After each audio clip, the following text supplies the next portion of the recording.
안녕하세요. 임채연입니다. 자, 지난 시간에 이어서 빅데이터 강의를 계속 할 건데요. 지난 시간에 빅데이터의 정의까지 했었죠. 빅데이터가 뭘 의미하는지, 그리고 넓은 의미에서 봤을 때 데이터뿐만 아니라 데이터 처리 분석 기술이랑 인재까지, 그리고 조직까지 빅데이터라는 용어에 포함될 수 있다라는 개념까지 했습니다. 그럼 강의 이어서 진행하겠습니다. 자, 그럼 빅데이터가 뭔지는 대충 알았으니까 빅데이터를 왜 처리하는지, 빅데이터 그 많은 데이터들 처리하기도 어려운 것들을 왜 처리하는지도 좀 설명을 드리겠습니다. 사실 빅데이터를 분석하는 이유의 핵심은 이거예요. 제 설명을 한번 들어보세요. IT 관점에서가 아니라 비즈니스적 관점에서 봐야 돼요. 빅데이터는 분석 과정을 거쳐서 인사이트로 바뀝니다. 그리고 인사이트는 액션 과정을 거쳐가지고 밸류로 바뀌게 됩니다. 여기서 인사이트란 단어가 조금 애매한데요. 사전 찾아보면 통찰력이라고 나오는데 좀 더 풀어서 얘기하면은 수많은 데이터에서 핵심적인 걸 찾는 겁니다. 예를 들자면 수많은 소비자들의 구매 내역을 분석하면 인사이트로서 소비자들의 성향을 파악할 수 있는 겁니다. 소비자들이 어떤 물건을 얼마 정도 가격에 구매하는지, 왜 구매하는지, 어디서 구매하는지 그걸 통해서 유행 같은 것도 분석할 수 있겠고요. 기계로 예를 들자면은 기계에서 발생하는 수많은 신호들, 진동, 열, 빛, 전류 등등 이런 걸 관측해서 빅데이터 분석을 하면 기계의 상태를 파악할 수 있습니다. 이걸 알면은 어떤 게 가능하죠? 소비자의 구매 패턴과 적절한 가격, 구매 경로 이런 걸 파악하게 된다면 그에 맞게끔 판매 전략을 세울 수가 있어요. 그리고 기계의 경우에는 현재 상태를 정확하게 파악할 수 있고 또 많은 데이터를 바탕으로 저번에 예를 든 것처럼 고장이 일어나기 전에 나오는 신호들 그런 거를 걸러낼 수 있다면은 고장나기 전에 언제쯤 고장날 건지 이런 걸 파악하면 미리 교환 부품을 주문한다든가 정비를 통해서 고장을 예방한다든가 이런 대처가 가능해지고요. 또 어떤 부분에서 쓸데없이 에너지가 낭비된다든가 그런 거를 체크할 수 있다면은 어떻게 개선하고 발전시킬 수 있는지 이런 게 밸류가 됩니다. 밸류는 우리말로 하면 가치라고 해석할 수도 있는데요. 돈이 될 수도 있고요. 시간이 될 수도 있고요. 만약에 정부 정책에 대한 가치라고 한다면 국민의 안전, 교통 흐름 개선 이런 게 될 수도 있겠죠. 그리고 인사이트는 빅데이터를 분석해서 만들어내는 거라고 그랬죠. 이 분석하는 사람이 분석하는 행위를 하는 사람을 데이터 사이언티스트라고 하고요. 이 사람들이 애널리틱스 어떤 도구를 의미하는 겁니다. AI라든가 머신러닝이라든가 통계, 시각화 이런 것들을 사용을 해서 분석을 해가지고 인사이트를 발굴해내는 거예요. 그리고 이렇게 만들어진 인사이트 혹은 데이터들의 핵심이라든가 트렌드라든가 이런 걸 가지고 밸류를 창출해내는 사람을 디시전 메이커라고 합니다. 이 디시전 메이커는 기계 쪽이면 엔지니어가 되겠고요. 어떤 상품에 대한 거면은 마케터가 될 수도 있고요. 뭐 주식이라든가 뭐 비트코인 이런 거에 대해서 빅데이터 분석을 해서 인사이트를 가지고 밸류를 찾아낸다면은 투자자가 될 수도 있겠죠. 빅데이터는 이러한 과정을 거쳐가지고 밸류를 만들어냅니다. 근데 이러한 분석 방법이라든가 분석한 결과를 나오는 거를 활용할 방법이라든가 이런 게 체계적으로 갖추어지기 전에는 데이터의 종류라든가 양이 너무 많아가지고 이걸 분석하기 어려웠는데 이제는 데이터 용량이 크던 빠르게 변화하던 데이터 종류가 다양하던 그런 것들을 분석할 수 있는 방법들이 생겨났기 때문에 그러한 데이터 분석 그리고 결과까지 통틀어서 빅데이터다라고 기술의 범주로 이렇게 표현을 하는 겁니다. 그럼 데이터를 어떻게 처리하는지도 한번 살펴볼게요. 빅데이터의 처리 과정은 대략적으로 볼 때 이런 식으로 처리를 하게 됩니다. 물론 여기서 수집하는 기술, 저장하는 기술, 처리하는 기술, 분석하는 기술 이런 것들 막 다양하게 기술적인 내용 그리고 시스템적인 내용, 코딩에 관련된 내용 이런 것들이 많이 있는데 기술적인 부분은 안 한다고 그랬잖아요. 그래서 그런 부분은 좀 생략하고 데이터 소스에 대한 부분이랑 표현에 대한 부분만 조금 살펴보겠습니다. 이것만 살펴보는 이유는 데이터 소스를 살펴보는 거는 이런 것도 데이터의 소스가 되는구나. 빅데이터 분석의 대상이 되는구나를 여러분들이 파악할 수 있게끔 하기 위함이고 표현은 어떤 표현 방식에 대해서 요렇게 표현된 게 있으면은 아, 요거 빅데이터 분석해서 나온 거구나. 이거를 감을 잡을 수 있게끔 하기 위해서 살펴보는 겁니다.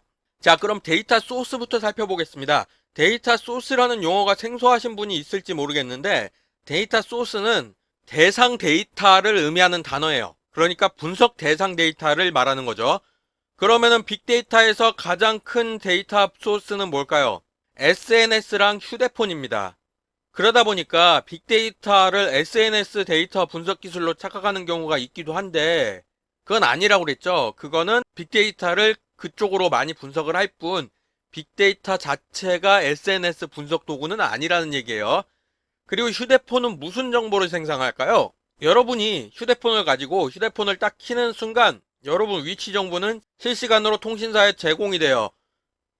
여러분이 통화를 하거나 인터넷 검색을 하거나 게임을 하거나 SNS를 하거나 휴대폰으로 무슨 일을 하던 간에 그 행동 하나하나가 다 정보고 휴대폰에 로그가 남습니다. 로그는 기록이라고 하는 게 좋을 것 같아요. 아무튼 그 로그가 남는데 이런 것들도 다 데이터 소스가 될 수 있고요. 그리고 그런 휴대폰 말고도 또 다른 큰 규모의 데이터 소스는요. IoT 기술이에요. 뭐 저번에 예를 들었던 제트 엔진도 있고 아니면 IoT를 설명하면서 했던 수많은 센서라든가 기기라든가 그런 것들이 생성하는 정보. 그것도 종류도 다양하고 규모도 크잖아요. 그리고 센서 같은 것들이 기본적으로 실시간 데이터를 전송하는 경향이 있기 때문에 데이터의 생성 속도도 빠르게 생성이 됩니다. 그러면은 빅데이터의 속성을 다 갖추고 있으니까 당연히 빅데이터 데이터 소스로 활용이 될 수가 있죠. 아무튼 데이터 소스는 그 정도만 살펴보고요. 수집부터 분석까지는 대충 이렇게 표로 정리된 거 하나만 보고 넘어갈게요. 뭐 영역이라고 해가지고 다양한 용어들이 나오는데 이것들은 기술적인 내용이니까 생략을 하고요. 생성에 대한 얘기는 제가 했고요. 수집에 대한 얘기는 검색 엔진의 로봇을 사용해서 데이터를 쭉 뽑아낼 수도 있고요. 이거는 뭐냐면은 SNS 같은 데서 검색 엔진을 통해 가지고 SNS에 있는 자료를 쭉 검색해서 수집을 한다는 얘기입니다. 혹은 소스 데이터의 추출, 전송, 변환, 적재 이거는 주로 IoT 쪽에 해당이 되겠죠. 그 다음에 저장도 한번 봅시다. 저장은 비정형 데이터 관리나 빅데이터 저장 그리고 초경량 서버 이런 걸 활용해서 저장을 한다. 이렇게만 짚고 넘어가겠습니다. 그리고 처리 같은 경우가 이제 빅데이터의 핵심 기술인데 이 부분은 그냥 다중병렬 컴퓨팅 기술이라고만 생각하고 넘어가겠습니다. 그리고 분석하는 게 뭐 자연어 처리, 패턴 발견, 순서화 이런 것들이 있는데 이것도 기술적인 내용이니까 그냥 한번 훑고만 넘어갈게요. 그 다음에 이제 표현이 있는데 표현에서 핵심적인 게 가시화입니다. 빅데이터를 분석을 하고 나면요. 어마어마한 데이터를 분석하기 때문에 분석 결과도 결코 간단하게 표현할 수가 없어요. 표현 방법이 복잡해질 수밖에 없다는 얘기죠. 그거의 단적인 예를 들어보자면요. 이런 식으로 지금 이거는 어떤 예산에 대한 거를 아마 행정 예산이나 뭐 국가 예산 그 중에 일부를 말하는 것 같아요. 아무튼 그거에 대해서 데이터 분석을 해가지고 큰 거부터 각각 차지하는 게 어떤 게 있고 그게 뭐 어떤 규모고 금액은 얼마나 되고 요렇게 요런 식으로 표현을 하기도 하고요. 아니면은 우리한테 좀 익숙한 요런 식으로 표현하면 요거보다는 이해하기가 더 쉽죠. 근데 더 보기 좋은 거 표현을 했을 때 아 뭔가 있어 보여 라는 거는 왼쪽이 더 그런 면에서 보기는 좋죠. 아무튼 이런 식으로 표현을 할 수가 있는데 요거 말고도 빅데이터를 이렇게 시각화해서 표현하는 기술들이 이렇게 다양하게 있습니다. 요거는 왼쪽에 이것들이 명칭인데 어떤 거는 개발된 제품 그러니까 상용화돼서 어떤 기업이 이 표현 방법을 개발해서 프로그램으로 만들어 가지고 배포한 제품에 대한 이름도 있고요. 어떤 거는 기술에 대한 이름도 있습니다. 제품에 대한 이름이라고 하면은 뭐 파워포인트라든지 엑셀이라든지 이런 것도 다 제품이니까 그런 식으로 프로그래머가 정확히 된 것도 있고 어떤 거는 그냥 기술의 이름 그렇게 생각을 하시면 되겠고요. 뭐 기능이나 특징이나 뭐 이렇게 다양하게 있는데 이것만 읽어봐서는 어차피 감이 안 잡히니까 하나하나 예시 그림을 보면서 어떻게 표현이 되고 있는지 그거를 한번 살펴봅시다. 먼저 태그 클라우드예요. 인터넷 돌아다니면서 이런 거 종종 보셨을 거예요. 가운데 핵심 단어가 있고 그 주위에 이렇게 많은 단어들이 배열이 되어 있는 거. 요거는 수많은 데이터에서 많이 사용된 거, 혹은 중요한 거, 혹은 인기가 많은 거, 이런 것들을 주제에 따라 분석해서 시각적으로 펼쳐놓은 겁니다. 예를 들어서 SNS 데이터를 분석을 해가지고 거기서 많이 언급되는 단어일수록 크게 표현이 되게끔 그렇게 표현을 할 수도 있는 거죠. 이거를 태그 클라우드라고 하고요. 그 다음에 개피가 있는데 이 개피가 이렇게 읽는 건지는 잘 모르겠어요.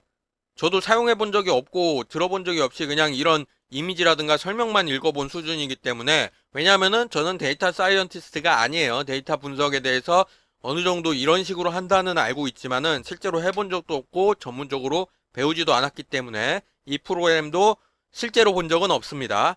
아무튼 이 프로그램을 사용을 하게 되면은 이 화면에 나온 것처럼 수많은 데이터가 그와 연관된 그룹 같은 걸로 지정돼서 한쪽에 모이게 되고, 또 모인 게 연관이 있는 것끼리 선을 이렇게 따가지고 마치 별자리처럼 이런 식으로 보여주는 프로그램입니다. 이렇게 표현을 하기도 하고요. 그 다음에 그래프 비즈라고 하는데 요거는 다양한 소스로부터 각각의 연관이 어떻게 되는지를 이렇게 원형으로 나열을 해놓고 거기서 선을 따가지고 연관을 짓는 그런 프로그램인 것 같아요. 저도 써본 게 아니기 때문에 정확히는 모르지만 아무튼 빅데이터 처리 결과를 이렇게 표현을 할 수도 있다라는 거고요. 그 다음에 프로세싱. 요거는 프로그램이라기보단 프로그래밍 언어 쪽인데요. 수많은 데이터를 체계화 시켜가지고 이렇게 가지 뻗어나가듯이, 나무까지 뻗어나가듯이 마치 마인드맵 그리듯이 그런 식으로 정리해서 표현해서 보여주는 그림입니다. 그리고 퓨전 테이블. 이거는 방대한 양의 데이터를 스프레드시트, 이거는 표라고 생각하시면 돼요. 표 같은 테이블에 저장할 수 있는 시스템인데 그거를 사용자 요구에 맞게 처리하고 결과를 시각화할 수 있다. 이런 거는 뉴스 같은 데서 종종 나오죠. 어떤 사건이나 사고의 발생 빈도 같은 거를 이런 식으로 표현을 하기도 한다.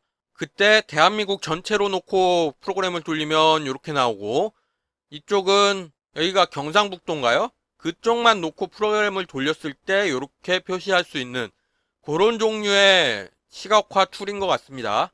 자, 그리고 테이블 AU. 요거는 다양한 그래프를 시각화할 수 있는 프로그램입니다. 이거는 보니까 2005년에 허리케인 시즌이라고 표시가 되어 있는 걸 보니까 허리케인, 즉 태풍이 발생해서 이동한 경로 같은 거를 한눈에 볼 수 있게 이렇게 시각화를 해주는 프로그램인 것 같아요. 지금 이 결과창 자체는. 그러면서 뭐 언제 발생했는지 여기는 빈도 같고요. 아, 여긴 빈도가 아니라 에너지와 바람 속도네요. 그리고 이쪽에 있는 요것들은 아마 허리케인의 이름이지 않을까 생각이 됩니다. 이런 허리케인의, 그러니까 태풍에 대한 관련 자료도 워낙에 내용이 많다 보니까 빅데이터를 사용해서 시각화하는 기술이었고요. 물론 예로 든다고 해서 이 프로그램이 허리케인에만 쓸 수 있다 이런 건 아닙니다. 그냥 이런 식으로 사용돼서 시각화하는 프로그램이구나, 그 정도만 보고 넘어가는 겁니다.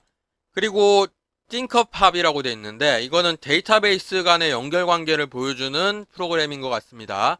그리고 클러스터그램. 클러스터링과 관련된 표현 소프트웨어인데 클러스터링이 뭔지는 설명하려면 또 복잡해지니까 그냥 넘어갈게요. 그냥 이런 식으로도 마치 모자이크처럼 보이게 이렇게도 표현을 할 수 있구나, 그거를 보고 넘어갈게요. 그리고 영화 같은 데서나 나올 법한 이런 기술, 스파시얼 인포메이션 플로우라고 읽어야 되나요? 이거는 전 세계 네트워크 연결망을 시각화해서 보여준 게 아닐까 싶습니다. IP 트래픽 토탈이라고 나오는 거 보니까. 저도 이걸 해석해 보거나 자세히 살펴본 게 아니라 그냥 그림만 인터넷에서 따온 거라 감히 예상을 해보자면, 여기 outgoing from 뉴욕이라고 돼 있으니까 뉴욕에서 출발한 네트워크 연결이, 그러니까 뉴욕에 사는 사람이 뭐 어디에 인터넷 페이지를 들어갔다든가 그런 연결이 어디로 얼마나 뻗어갔는지를 시각화해서 보여주는 자료가 아닌가 싶습니다. 특정 정보 안에서 데이터 흐름을 보여주는 시각화 기술이라고 했으니까요. 여기까지 해서 빅데이터를 처리한 거를 시각화를 어떻게 표현하는지 프로그램적으로 혹은 시스템 언어적으로 뭐 그렇게 해서 표현된 것들을 봤는데요. 요거는 시각화 표현들이고, 그러면은 이런 막연한 예시보다는 실제로 빅데이터가 우리 삶에서 활용되고 있는 사례들을 좀 살펴보도록 하겠습니다. 첫 번째 사례는 이거를 트래블 비즈니스라고 읽어야 되나요? 아무튼 이런 회사에서 안전여행 알림 서비스라는 걸 하고 있는 건데, 실제로 지금 하고 있는 거예요. 이 회사가 1000개가 넘는 여행사나 IT 회사랑 제휴를 맺어가지고 그 회사들에서 보내주는 정보를 바탕으로 빅데이터 분석을 하고 자동화 서비스를 해주는 회사입니다. 그래서 1000개가 넘는 관광지의 데이터랑 2천만 명 이상의 여행 정보를 보유하고 있다고 그러고 매월 새로운 정보가 계속 추가되고 있습니다. 그러면서 여행 중에 사고를 당하거나 아니면은 언론 보도나 소셜 네트워크에서 확보된 폭동이라든가 자연재해라든가 전염병이라든가 이런 것들을 자동으로 시스템적으로 분석을 해가지고 여행 경로에 대해서 안전한지 뭐 아니면은 어디에 뭐 지진이 났다든지 태풍이 왔다든지 이런 거를 실시간으로 알려주고, 그리고 만약에 내가 어디를 가려고 하는데 이걸로 봤더니 거기가 지금 안전하지가 않다 이런 게 뜨면은 대체 노선, 다른 데로 어떻게 여행을 유도하는 이런 것도 시스템이 제공을 하고요. 인터넷상에서 여행에 위험이 미칠 수 있는 요소 같은 것들을 스스로 수집을 해가지고 검색 엔진 같은 걸 통해서 수집을 하겠죠. 그렇게 수집을 해가지고 실시간으로 업데이트를 계속 해가지고 여행자한테 알림을 주는 그런 시스템입니다. 이거는 우리가 사용하는 게 아니라서 좀 감이 안 올 수도 있겠어요. 그 다음으로 살펴볼 거는 이거 역시 우리가 사용하고 있는 건 아닌데 우리나라에서 하는 겁니다. 우리나라 한국관광공사에서 외국인 관광산업 지원의 일환으로 수행하고 있는 건데, 우리나라에 중국인 관광객이나 중국 사람들이 살고 있는 사람이 엄청나게 많다는 건 다들 아실 거예요. 우리나라에 방문하는 외국인 중에 대충 3분의 1 정도가 중국인이라고 그래요. 그래서 중국인들도 우리나라에 들어오면은 핸드폰 갖고 들어올 거 아니에요? 그리고 외국 나가보신 분들은 알겠지만은 핸드폰을 갖고 외국을 나가면은 로밍 서비스라는 걸 해야 됩니다. 그래서 중국 사람들이 핸드폰을 갖고 우리나라 들어와서 로밍 서비스를 이용을 하게 되면 그 중국 사람들이 이동하는 경로 같은 게 다 수집할 수가 있겠죠. 그리고 거기서 끝나는 게 아니라 BC카드 데이터를 활용을 해가지고 이 사람이 뭘 샀는지 어디다 돈 썼는지 이런 거를 다 파악을 하는 거예요. 자, 그럼 수많은 중국인들의 실시간 위치 정보, 물론 휴대폰을 로밍한 사람에 한정되겠지만 요새는 워낙에 사람들이 다 휴대폰 들고 다니니까 많은 퍼센테이지의 사람이 저 데이터에 잡힐 테고요.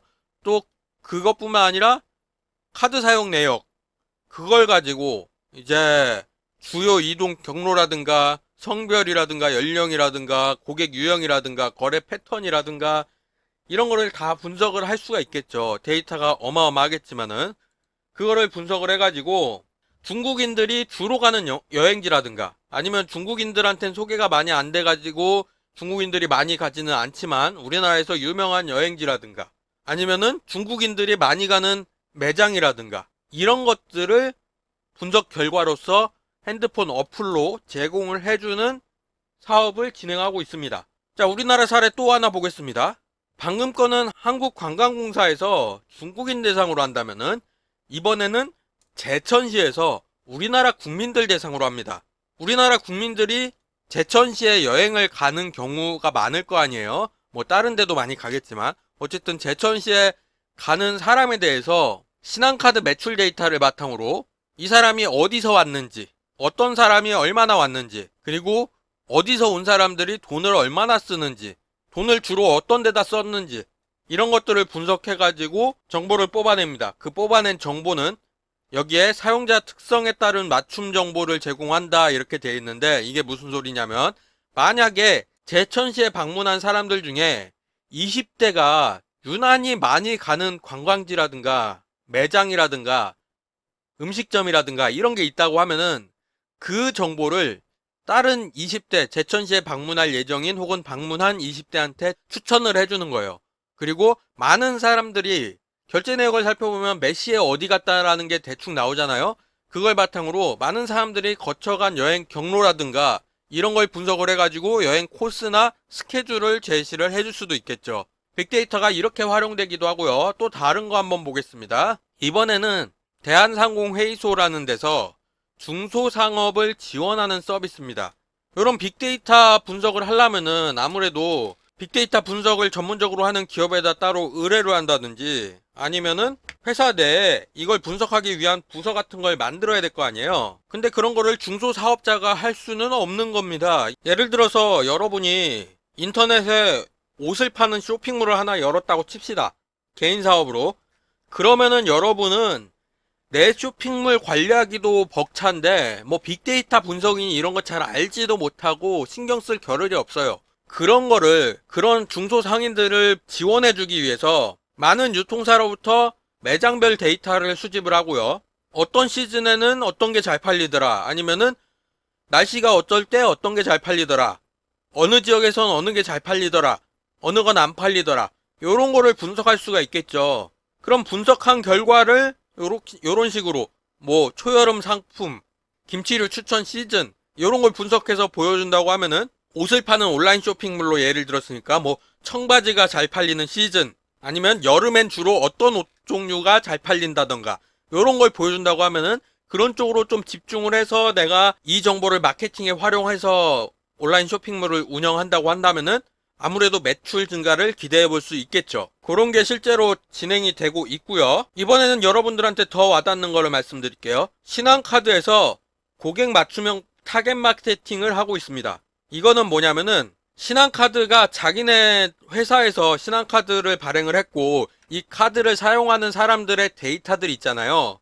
요거를 수집을 해가지고 요거를 분석을 해가지고 주로 카드를 어디다 쓰는지를 찾아내는 겁니다.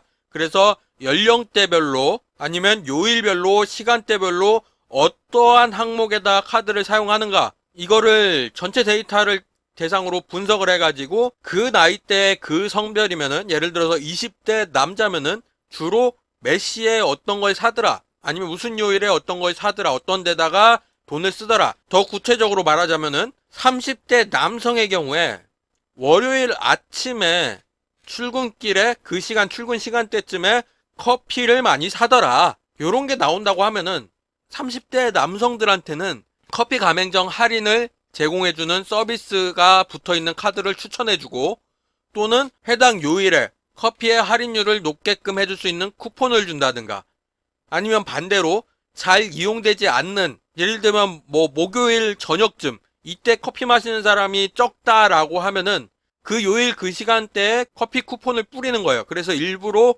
커피를 사 먹게끔 해서 매출을 올리는, 요런 것도 가능하겠죠. 그거를 신한카드사에서 지금 하고 있다라는 거고요.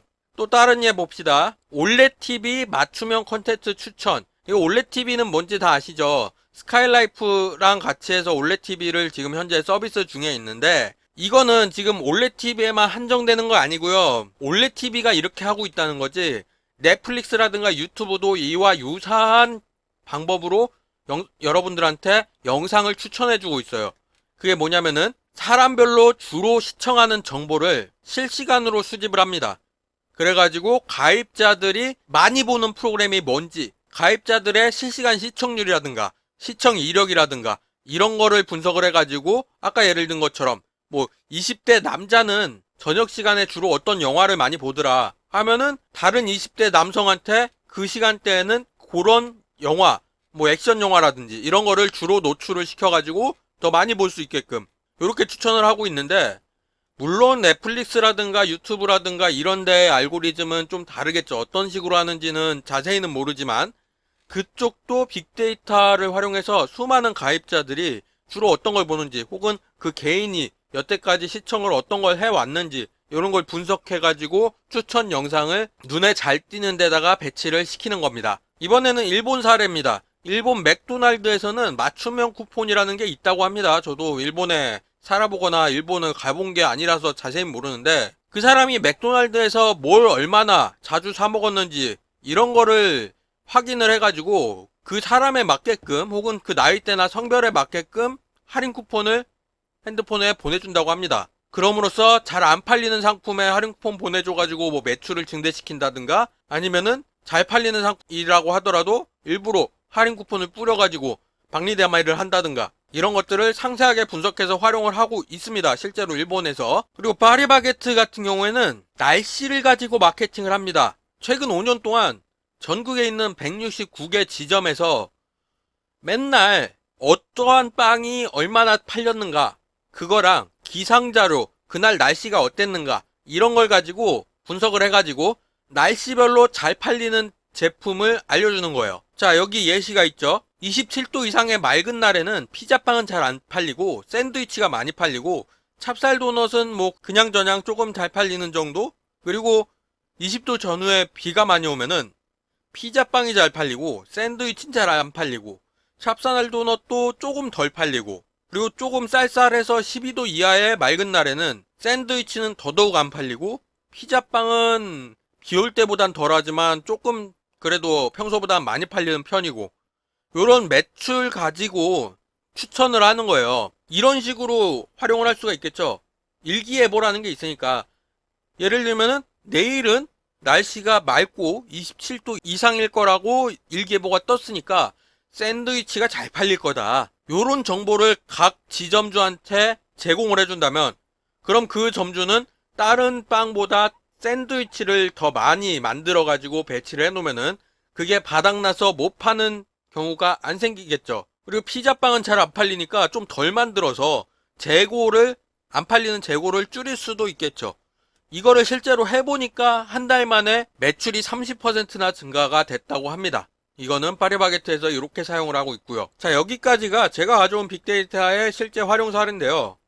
어때요? 여러분 생각보다 빅데이터가 우리 실생활에 많이 사용되고 있죠. 특히 파리바게트 이거 같은 경우에는 저도 자료를 조사하면서 깜짝 놀랐어요. 파리바게트에서 이런 것도 하고 있었단 말이야? 이런 생각이 들더라고요. 그리고 앞서 나왔던 뭐 여행 추천 정보라든지 뭐 이런 중국인들 대상이든 세계를 대상이든 제천시 대상이든 이런 여행 추천 정보라든지 이런 것도 상상은 해본 적 있어요, 저도.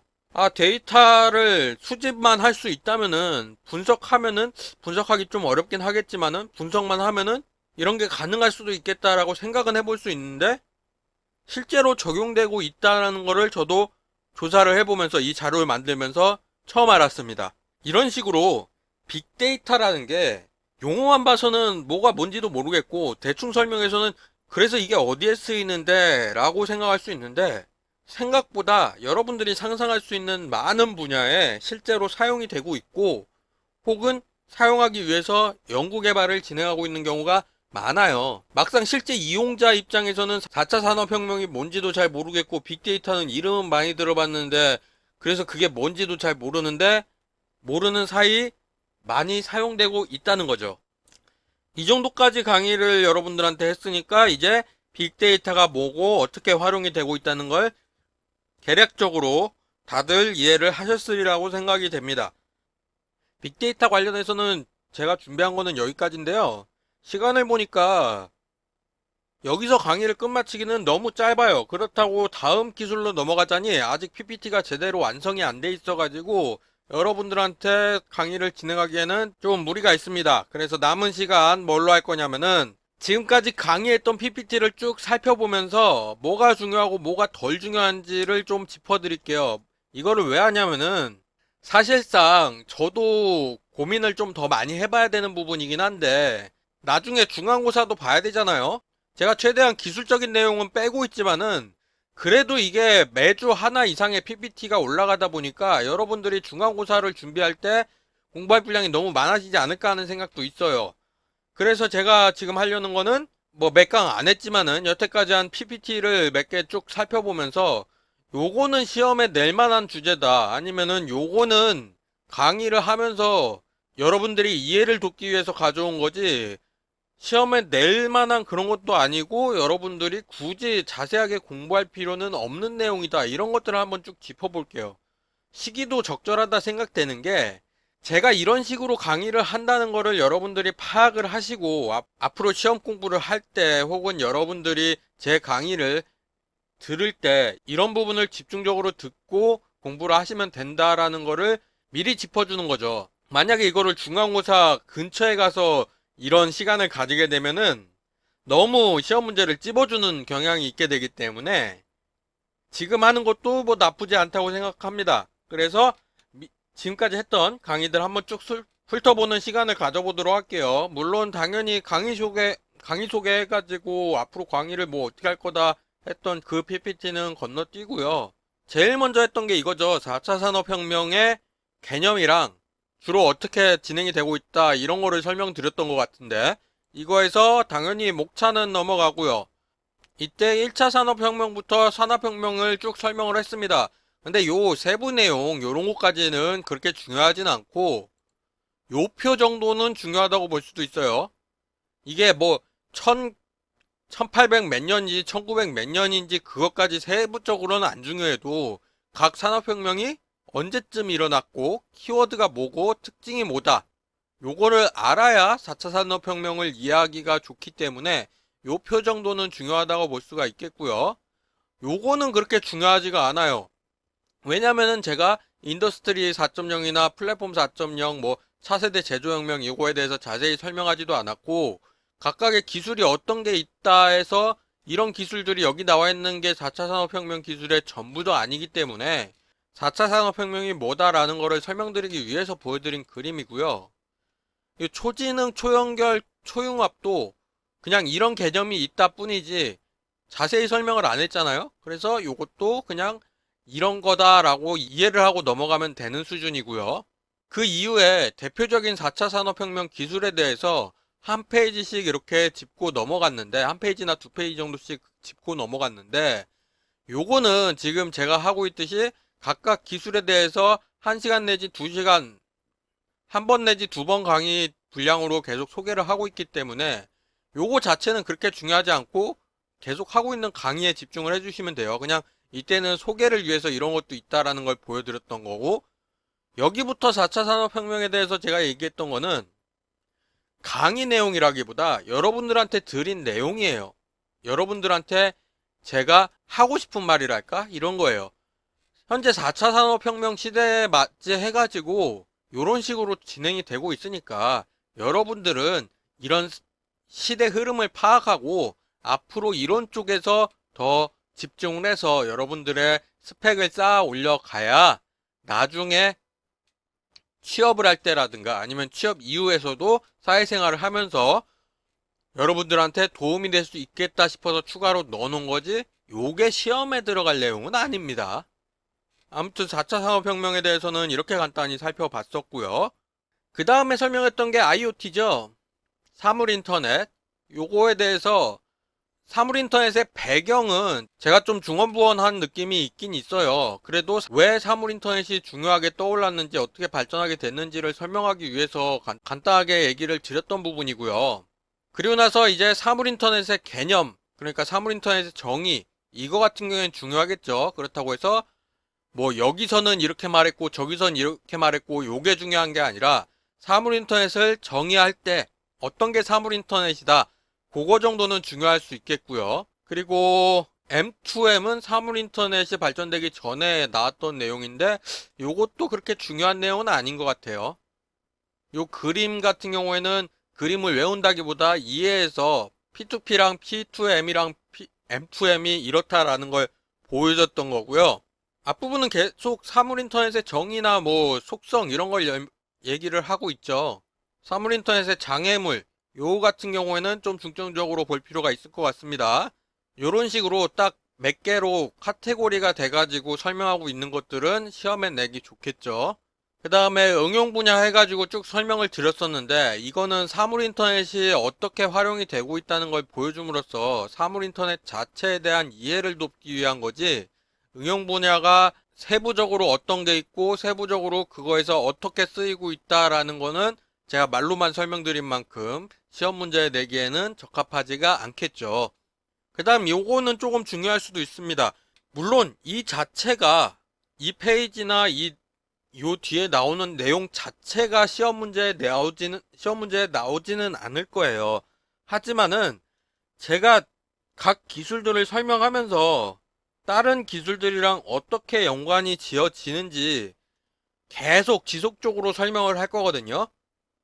요 페이지에서는 뭐 대표적으로 사물인터넷과 어떻게 연관이 되는지를 하나하나 설명을 했지만은 앞으로 나올 기술들에서도 다른 기술들과 제가 강의를 했던 기술들과 어떻게 연관이 되는지 그런 것들을 지속적으로 설명할 거고, 이거는 응용 분야로서 서술형 같은 데서 시험 문제를 낼 수도 있겠다라는 생각을 가지고 있습니다.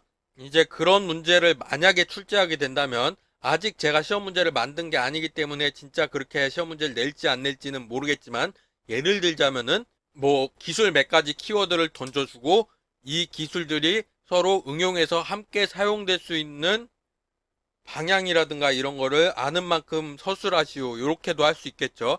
그것들은 이제 제가 각각 기술들을 설명하면서 나왔던 내용들하고 여러분들의 상상력이나 아니면은 어디서 들은 얘기 이런 것들을 종합해서 쓰는 그런 문제가 될 수도 있을 것 같습니다. 근데 그거는 시험 문제 낼지 안 낼지는 저도 아직 결정된 건 아니니까 확실한 건 아니고요. 그렇게 시험 문제가 나갈 수도 있으니까 생각은 해보라. 생각을 해보라는 거고요. 이 기술 자체가 제가 4차 산업혁명을 처음 설명할 때도 그랬듯이 각각 기술들 하나하나가 중요한 게 아니라 그것들이 어떻게 융합돼서 사용되고 있고 앞으로 어떻게 발전해 나갈지가 중요한 거기 때문에 그런 관점에서 좀 상상을 해봤으면 좋겠습니다.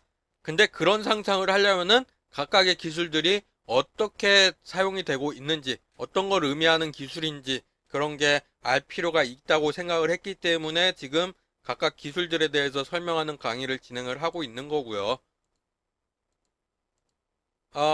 그러면 빅데이터 강의했던 PPT도 한번 쭉 살펴봅시다. 이번 시간까지 빅데이터 강의했잖아요. 그래서 머릿속에 다들 남아있길 바라고요. 빅데이터에 대해서도 제가 설명을 했어요. 설명하면서 뭐 이런 거, 이거는 사실 중요한 거 아니에요. 요거는 시험 문제 절대 안 나옵니다. 이런 거는 그냥 참고 삼아 넣었던 거, 이런 거는 중요한 게 아니고요. 제가 강의를 하면서도 이 표 안에 있는 내용 중에 중요하게 다루지 않은 것들이 있어요. 막 이거에 대해서 세부적으로 설명을 하지 않았었잖아요. 그런 거는 당연히 저도 양심이 있으니까 시험 문제 안 내고요. 그리고 빅데이터의 정의, 빅데이터의 정의 같은 거는 중요하고요. 그리고 속성으로 나온 5가지, 아까도 말했죠. 카테고리화돼서 이렇게 나온 거는 시험 문제 내기가 좋다. 그리고 그 이후에 나온 내용이 이제 처리 과정에서 각각 세부 내용까지는 아니더라도 요거 자체, 이 처리 하나하나 단어 맺게 되는 거, 요거는 그렇게 어려운 거 아니기 때문에 이 세부 내용, 여기 이 정도까지 아니더라도 이 명칭에 대한 절차, 과정, 요거까지는 시험 문제 내기 좋다고 생각이 됩니다. 그 이후에 시각화 같은 경우도 제가 그림만 보여주고 설명을 쭉쭉 하고 넘어갔지 요것들에 대해서 상세하게 설명드린 게 아니잖아요. 그래서 이거는 시험 문제 안 나옵니다. 그냥 여러분들이 이해할 수 있게 하기 위해서 참고자료 형식으로 쭉 가져왔던 자료고요. 그래서 이런 다양한 것들이 있어서 앞으로 이런 비슷한 그림을 보면은 아, 이거 빅데이터 분석을 했나 보구나 그렇게 생각할 수 있도록 참고를 할 수 있도록 가져온 자료들이라는 것만 이해하면 되지 시험 문제까지 낼 그런 내용은 아니고요. 그 다음에 활용 사례 같은 경우도 제가 소개만 하면서 이 소개를 통해서 아, 빅데이터가 실제로 이렇게 쓰이는구나. 그러면은 이런 분야에도 사용될 수 있겠구나를 여러분들이 상상할 수 있게끔 실제 사례를 갖고 온 거지. 이 사례 하나하나에 대해서 여러분들한테 자세하게 설명드린 게 아니다 보니까 시험 문제 내기에는 적절하지 않다고 생각합니다. 이렇게 쭉 한번 살펴보니까 어떻습니까? 사실상 강의는 지금 몇 차례 했지만은 핵심만 뽑고 시험 공부할 내용만 생각을 한다면은 분량 자체가 그렇게 많은 편은 아니라고 생각을 합니다, 저는. 실제로 이런 사례라든가 활용 분야 이런 것들은 제가 강의는 했지만 어디까지나 이해를 돕기 위한 거지 그것들이 중요한 내용은 아니에요. 제가 만약에 이게 중요하다라고 생각을 했다면은 훨씬 자세하게 설명을 했겠죠. 자, 그러면은 제가 강의를 왜 이렇게 하고 있는지 뭐가 중요한지도 조금 이해를 하셨으리라고 생각이 돼요. 앞으로도 이런 방향으로 강의를 할 거고요. 그리고 제가 방금 쭉 한번 훑어보면서 얘기했던 중요하다고 했던 것들 그런 것들 중에서 아마 중간고사 시험을 낼 겁니다. 쭉 돌아보긴 했는데 강의한 PPT 자체가 몇 개 없다 보니까 그렇게 길게 설명할 내용도 없긴 하네요. 뭐 이것까지 해도 오늘 강의가 그렇게 길지는 않게 영상이 나올 것 같은데, 뭐 그래도 별 수 없죠. 준비된 강의 자료가 끝났으니까. 오늘 수업은 여기까지 하고요. 다음 시간에는 또 다른 기술을 소개하면서 강의 진행해 보도록 하겠습니다. 강의 듣느라 수고 많으셨습니다.